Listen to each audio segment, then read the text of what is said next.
नमस्कार, मी राजू मेत्री. महाराष्ट्र आपल्यामध्ये आपलं स्वागत. पाहूया सविस्तर वृत्तांत. पूर परिस्थिती निर्माण झाली तर इचलकरंजी महानगरपालिका प्रशासन व आपत्ती व्यवस्थापन सज्ज.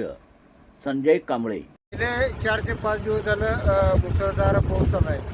त्यामुळे इचलकरंजी पंचगंगा नदीला मोठ्या प्रमाणात पूर आलेला आहे.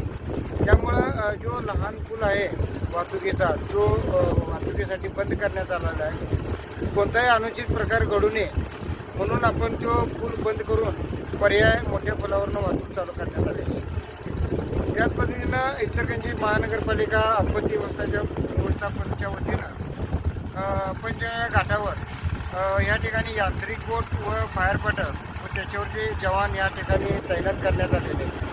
तसंच प्रशासनानं असाच जर पाऊस राहिला तर नागरिकांना स्थलांतर करावं लागलं तर आम्ही जवळजवळ 42 छावण्या या ठिकाणी आम्ही तैनात करण्यात आलेले आहेत. त्यावरचे कर्मचारी अधिकारी त्यावर नेमणूक करण्यात आलेली आणि त्याच पद्धतीनं जनावरांच्या देखील छावण्या आपण तैनात करण्यात आल्या. परत इचलकरंजी महापालिकेच्या आयुक्त प्रदीप पाटील यांच्या मार्गदर्शनाखाली सर्व आपत्कालीनच्या टीम तैनात व सज्ज करण्यात आलेले आहेत. यापुढे कुठलीही आपत्ती असेल, नैसर्गिक आपत्ती, त्याला सामोरे जाण्यासाठी आम्ही सर्व या ठिकाणी टीम सज्ज आहोत आणि तयारी